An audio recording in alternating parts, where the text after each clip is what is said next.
you ever felt lost in the noise of the world? We are surrounded by screens that flash and buzz. We hear news of conflict and confusion. Our own lives can feel like a race with no finish line. In the middle of all this rush, an old, quiet symbol stands tall. It is the simple shape of a cross.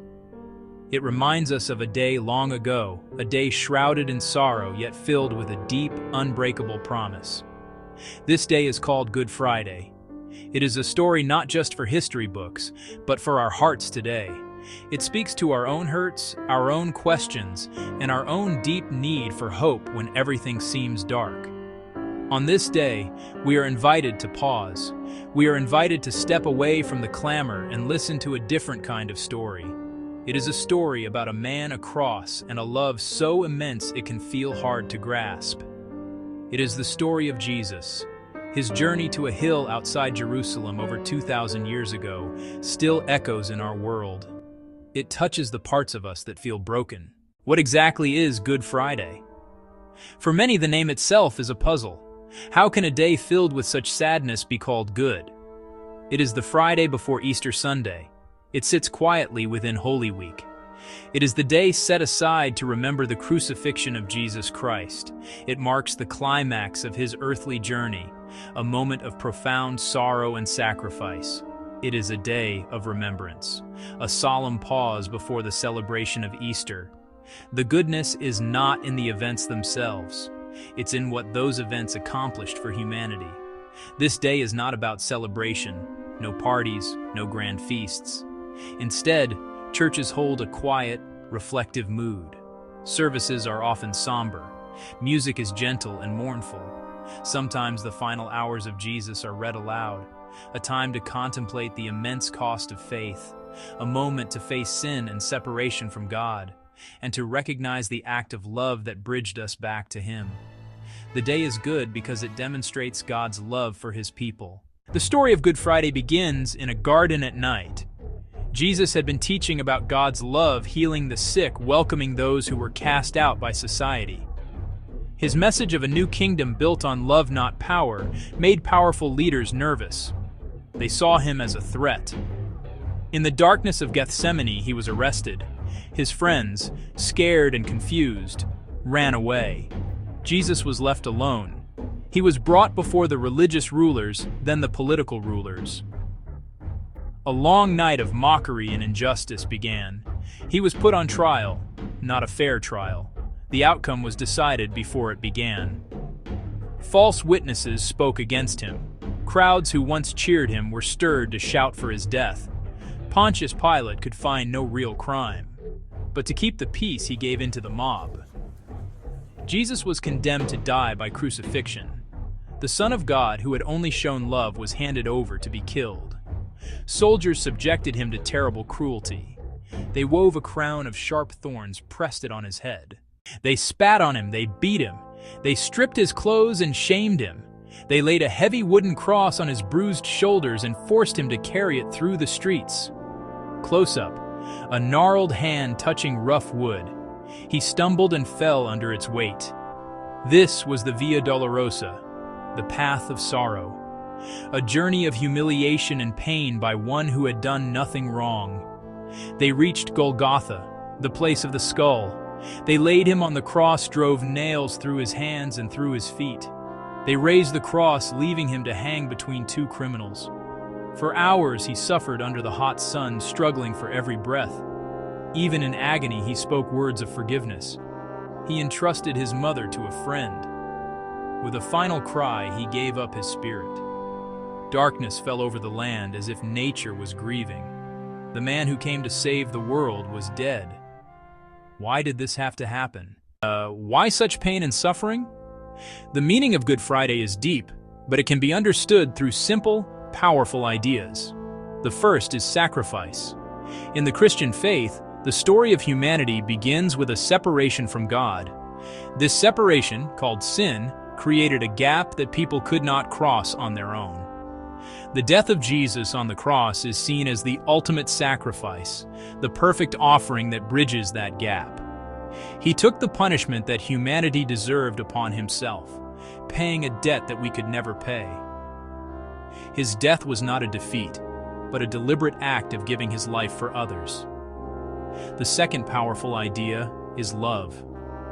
It is not a love of warm feelings or easy words. It is a love that acts. It is a love that endures. It is a love that gives everything. The Bible says, "Greater love has no one than this, to lay down one's life for one's friends." On the cross, Jesus demonstrated this love not just for his friends, but for the very people who mocked him and nailed him there. It is a love that does not depend on our goodness or worthiness. It is a grace that is freely given to all, a powerful testament that God's love is unconditional and unbreakable. A third meaning we find in the cross is forgiveness. As he was hanging there, in unimaginable pain, Jesus prayed, "Father, forgive them, for they do not know what they are doing." This is perhaps one of the most challenging and beautiful moments in the entire story. The story of a cross on a hill 2,000 years ago might feel distant, like a faded photograph from another time.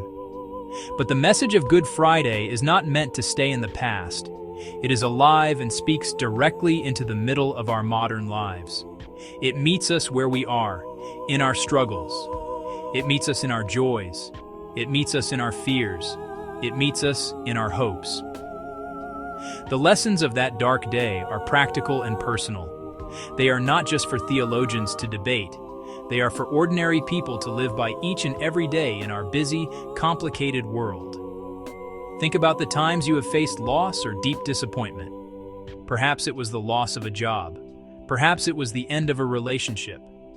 Perhaps it was the grief of saying goodbye to a loved one. In those moments, Good Friday tells us that we are not alone in our suffering. Jesus understands our pain because he experienced the deepest pain of all. The cross gives us permission to grieve, to admit that life is hard. Instead, it offers companionship. It quietly says, "I know." Consider the grudges we hold.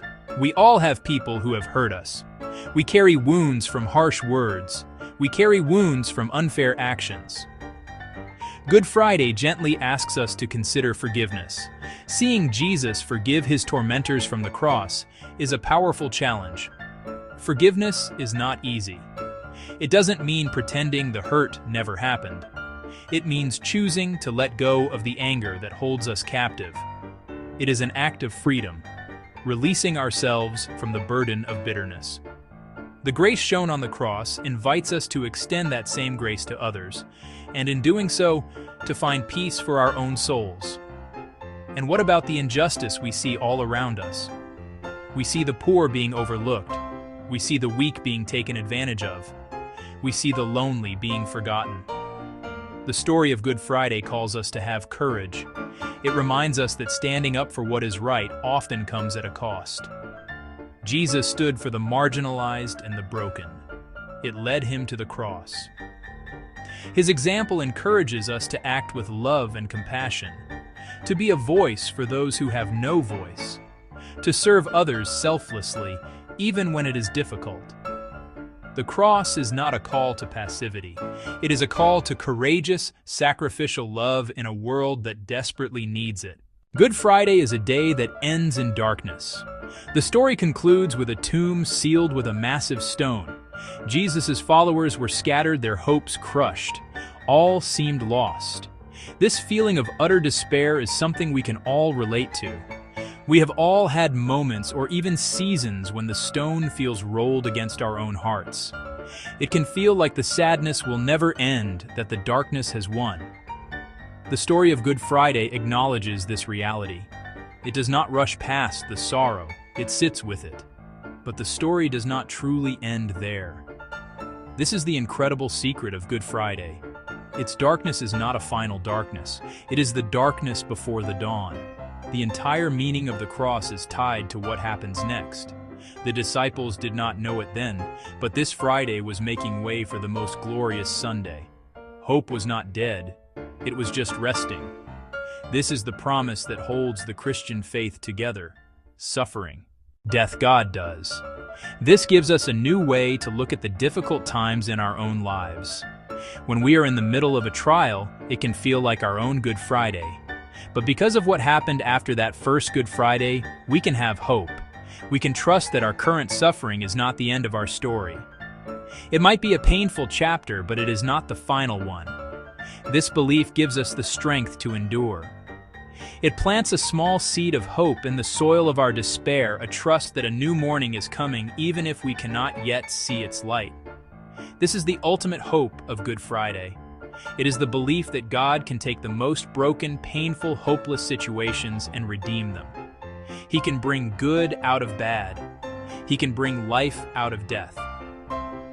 The cross, a symbol of Roman torture and death, has been transformed into a symbol of life and salvation. If God can do that with the cross, imagine what He can do with the broken pieces of our lives. Good Friday invites us to trust that even in our darkest moments. As this quiet day unfolds, it offers each of us a personal invitation. It is not a demand, but a gentle whisper. It asks us to simply pause. In a world that is always moving, always demanding our attention, Good Friday asks for a moment of stillness. It invites us to turn down the noise and listen to our own hearts. What pain are you carrying? What forgiveness do you need to give? What forgiveness do you need to receive? Where in your life do you need to find a flicker of hope in the darkness? You don't need fancy words or special rituals to accept this invitation. You can simply be quiet for a few minutes. Find a comfortable chair. Close your eyes. Just breathe. Allow the story of this day to settle in your mind. Think of the love that was willing to endure so much. You might light a candle as a simple symbol of the light that shines in the darkness. As you watch the flame, hold a thought of peace for yourself. Hold a thought of peace for your loved ones. Hold a thought of peace for a world that is hurting. A small, simple act of remembrance can connect your heart to the deep meaning of this day. Another way to reflect is through an act of kindness. The message of the cross is, at its core, a message of selfless love. You can honor that love by sharing a little of your own. Make a phone call to someone who is lonely. Share a kind word with a stranger. Offer help to someone in need without any expectation of getting something in return.